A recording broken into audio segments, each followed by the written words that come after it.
name's Mhairi, and I'm a trained archaeologist actually, and I'm based at the Digital Design Studio at Glasgow School of Art. My colleague Stuart apologises and can't be here today. But yeah, we want to introduce our project, the Accord project, which is a horrible acronym for Archaeology Community Co-Production of Research Data.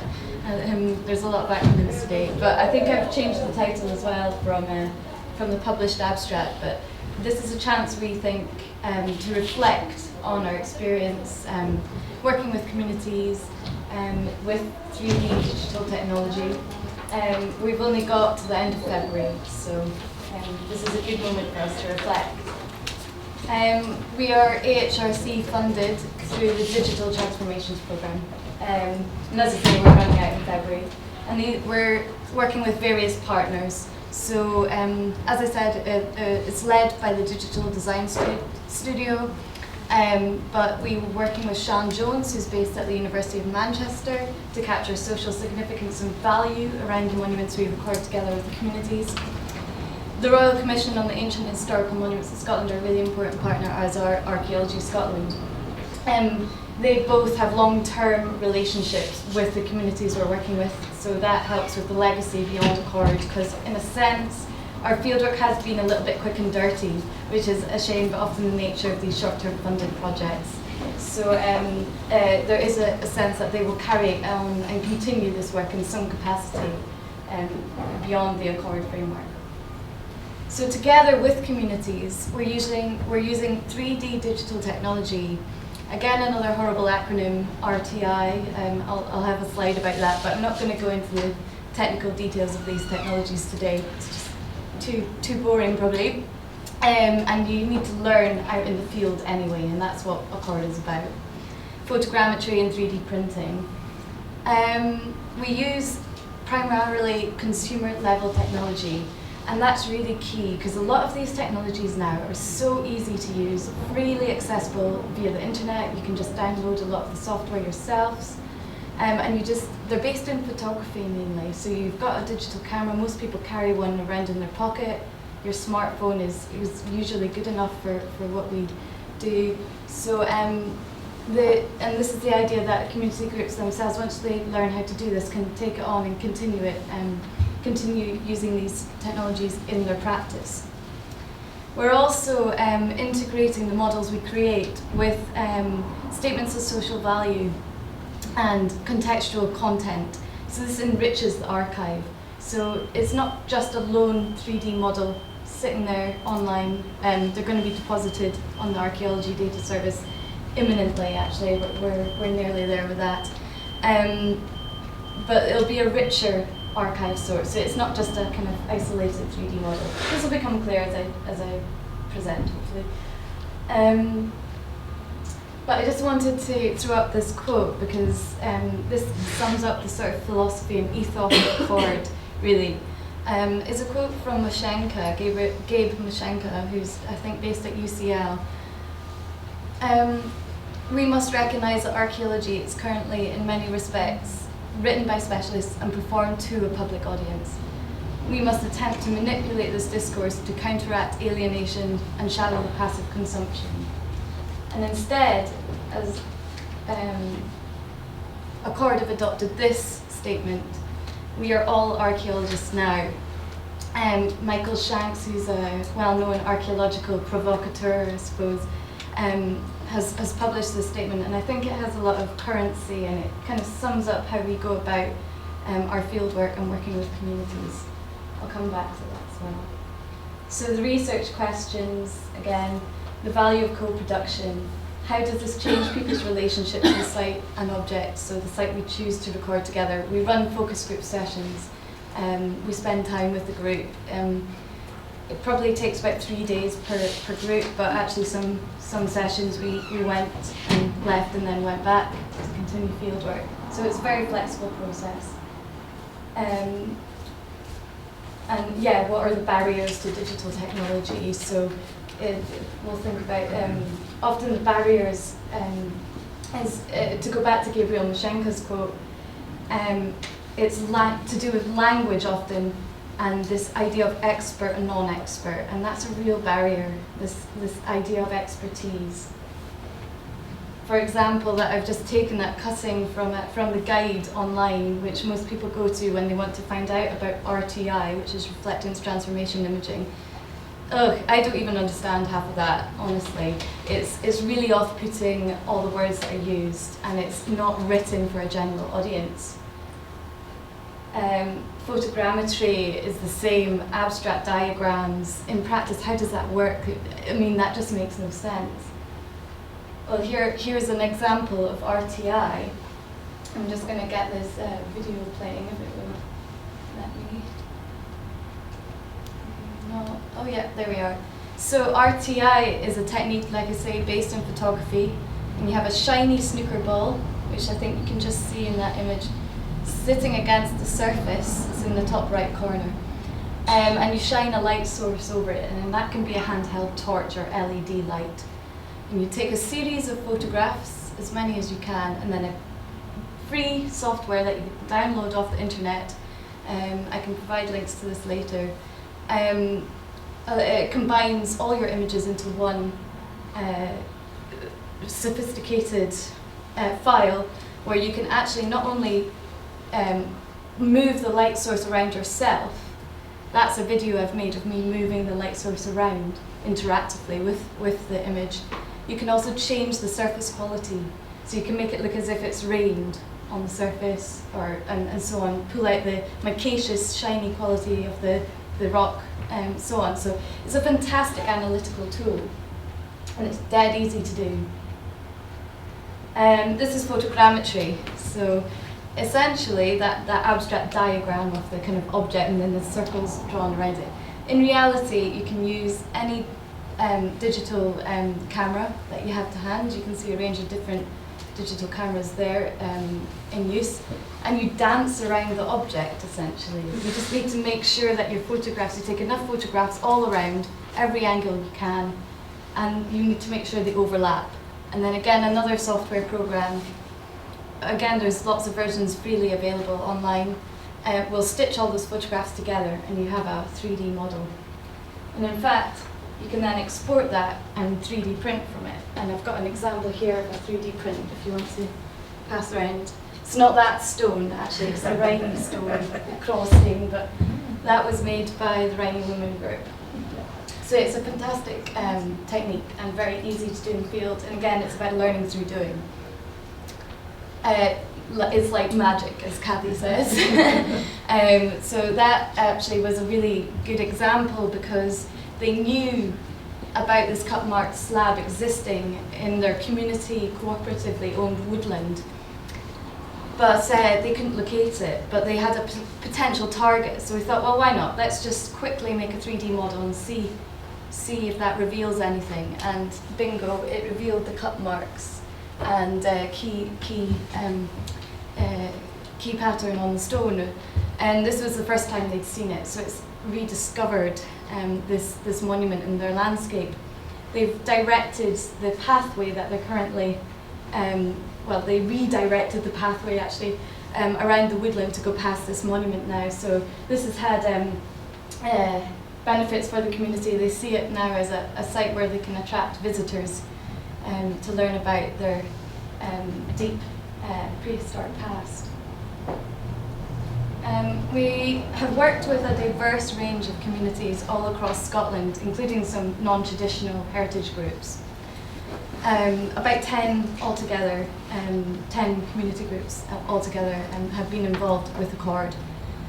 The Dumbarton Rock Climbers, not that I'm allowed to pick favourites, but this has been a really fantastic project and really interesting for all sorts of reasons.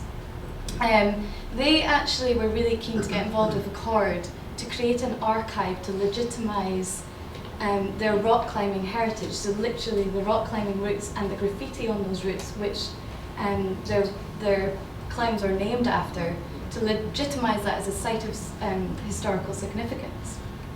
And it was about creating an archive in order to communicate this importance. This was raised by what they term graffiti gate.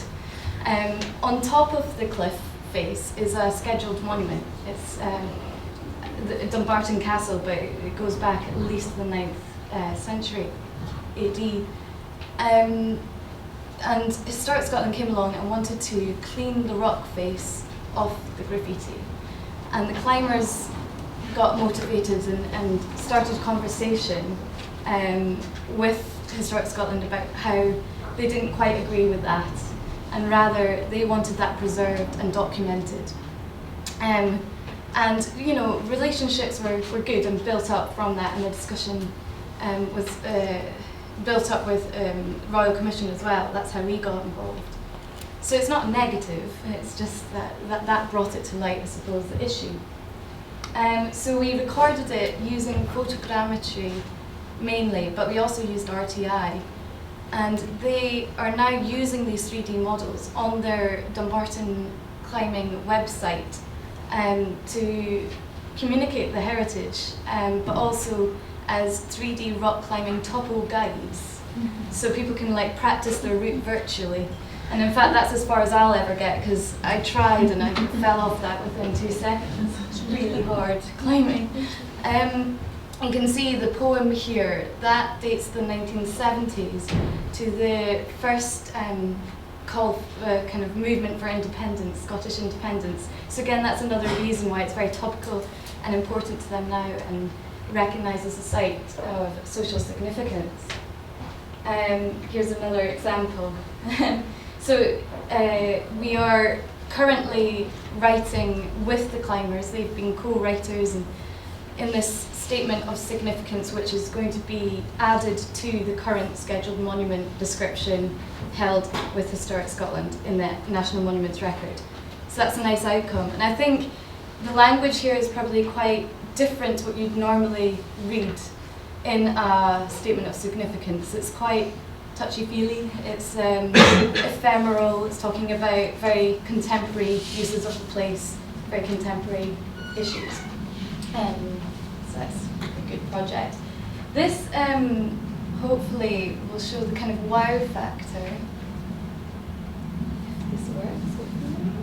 Yeah. The wow factor that creating these models has. But this again is an interesting project because we were working with the UHI as well, the University of the Highlands and Islands, and their local archaeologists there, and they were a little bit nervous of recording this particular site because it's partially been reconstructed by an amateur archaeologist, so therefore it lacks academic credibility. So by us going in and recording this as a site of importance and then archiving it on the Archaeology Data Service was a little bit, they weren't keen on that. But nevertheless, the group, because they're directing really each project, they were adamant that this was a site to record because they regard it as an icon of their heritage. Quite a unique prehistoric structure, probably dating to the Iron Age. It's a wheelhouse.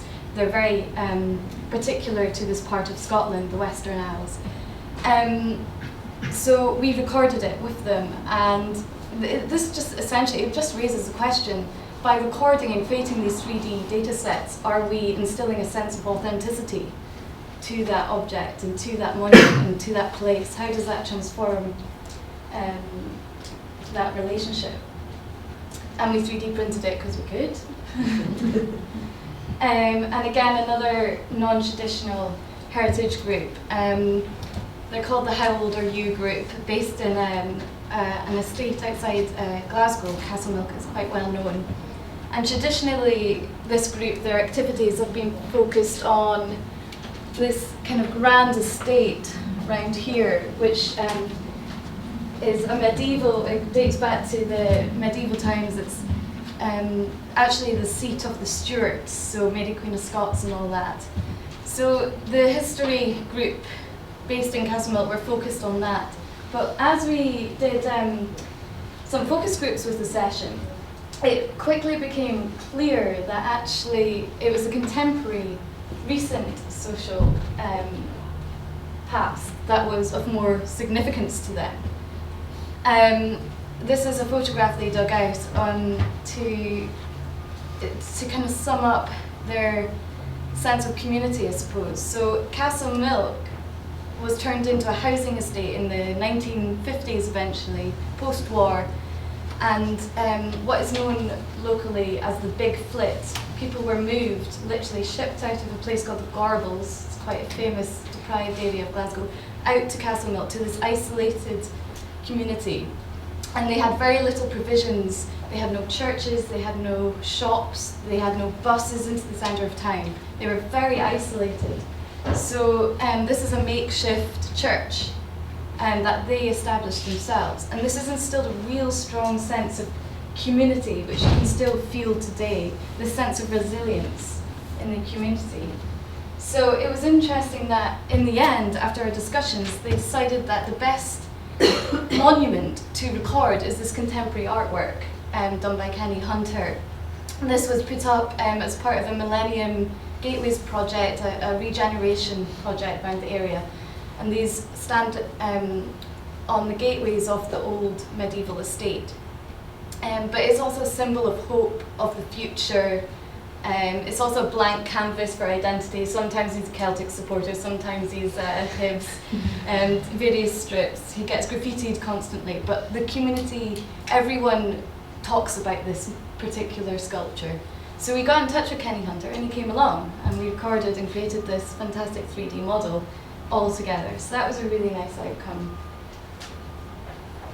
So to conclude, I think we do agree, we will stand by the statement that we are all archaeologists now. And that placemaking does require an open definition of heritage. Co-production is key to this, and it increases a sense of ownership and pride, authenticates non-traditional types of heritage. And this has a range of benefits, also for a community sense of identity, for research and knowledge production, and for us as researchers to understand the contemporary role of heritage in today's society. But I think technology is a great way to enable this, and the open access to these technologies perhaps is a way forward. I would also, at this point, put a shout out to our blog, because this clearly is a good way for people to voice the various communities, write about their experience taking part in a course. So this is a multivocal platform. It's not loading, is it? Okay. Never mind, check out our blog. It's great. It's a multivocal platform. It's trying to establish a community of communities. And people pass on tips that they've learned, and since us leaving, what they are still doing with photogrammetry and RTIs. It's fantastic. Yeah, there we are. Thank you to everybody for taking part.